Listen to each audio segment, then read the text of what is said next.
Welcome.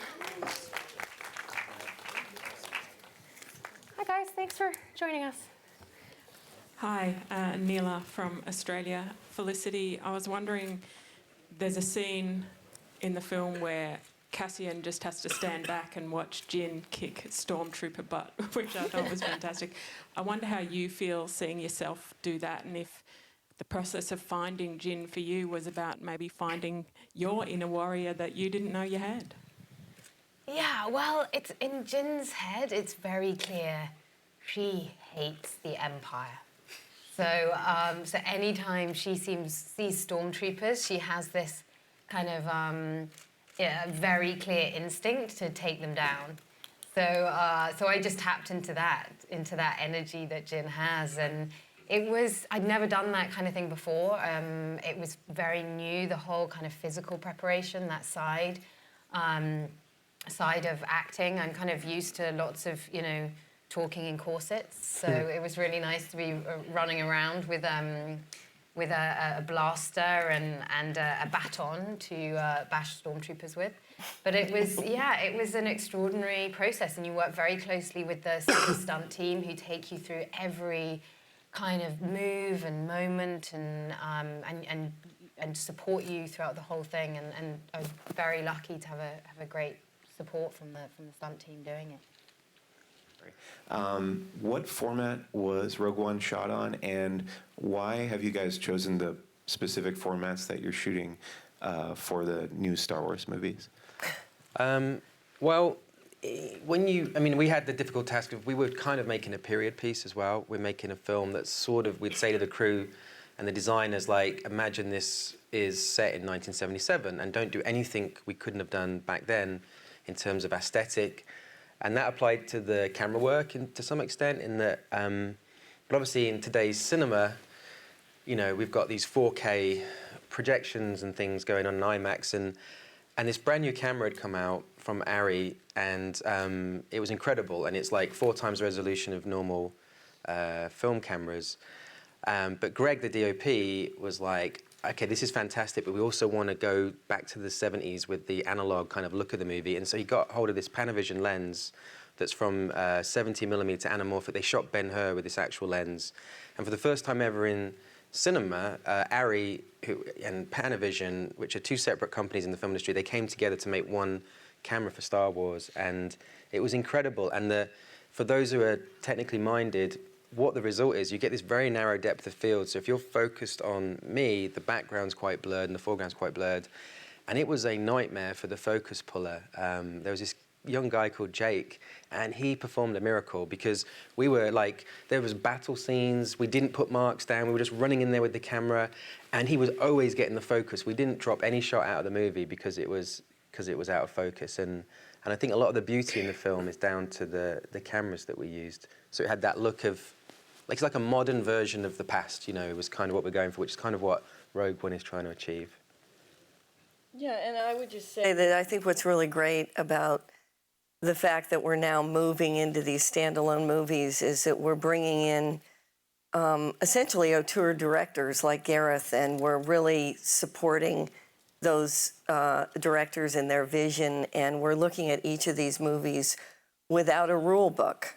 We're basically saying, okay, here's a new story, a new movie, a new approach. What do we want to do? And we're very open to that.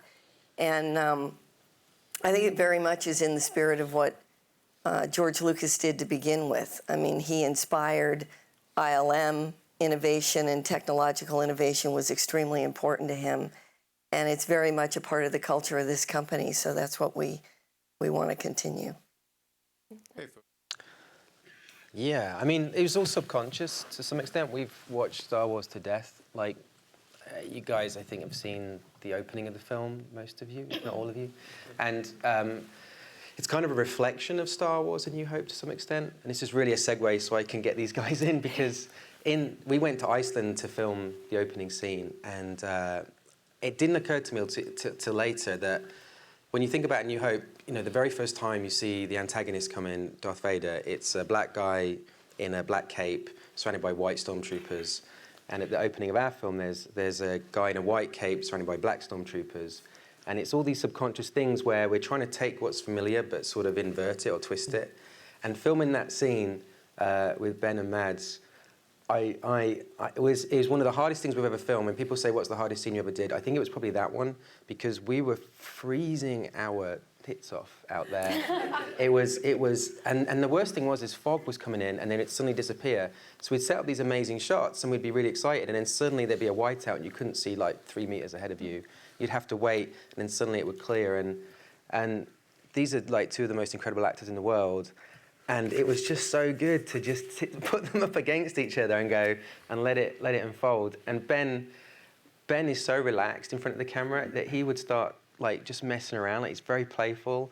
And I thought he was reciting Shakespeare or something, like to get himself into character. And then I would listen carefully to the lyrics and realize he was singing Billie Jean by Michael Jackson.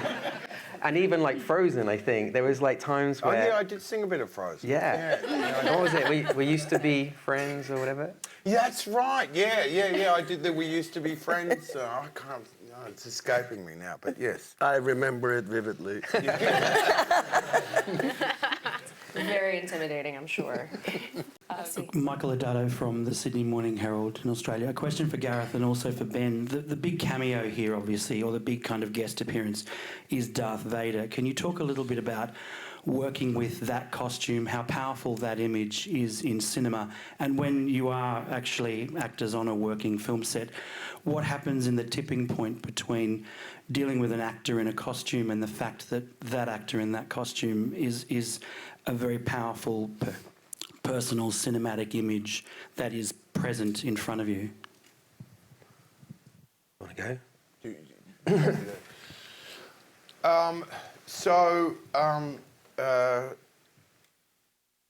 The first thing you have to do is just get over the fact that you're doing a scene with Darth Vader, and that takes that took me a little while, because I am I'm a first generation fanboy, so I was it took a little while to feel like I could answer him with some solidity, like we could have a discussion, as it were. That took a little while, and also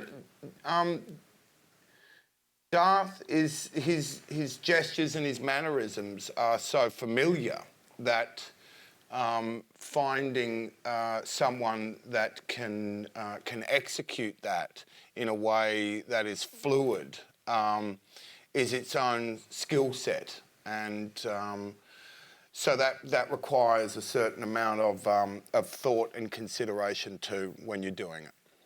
But there was a time. Ben, you all know Ben's work. He's got this ability to be, if he wants to be incredibly intimidating, and in the entire process of making the film, it was a kid in a candy store. We had an amazing time, and I kept thinking, I wonder if there'll ever be this moment where I'll see like some of the characters he's played or something pop out. And we were in the middle of filming the scene with Darth, and Ben was like, Gareth, I need to talk to you. And I was like, what's the matter? And he goes, I need to go in the corner and talk to you. I need to have a word. And it was like, oh, here we go, what's the matter? And we go over and I'm like, are you all right, Ben? He's like, nah. And it's like, what's the matter? And he goes, it's Darth Vader. And I was like, I know. And we both had this little moment where we melted and we could just admit it, and then we turned around really professionally like, okay, we'll try and fix that. And we walked back. I would geek out too. I mean, it's probably still pretty difficult to pull a scene with Darth Vader and like not turn into a child again. And you can tell when he's coming on set, because we learned a little bit that we should do the rehearsals and talk through the scene without the costume.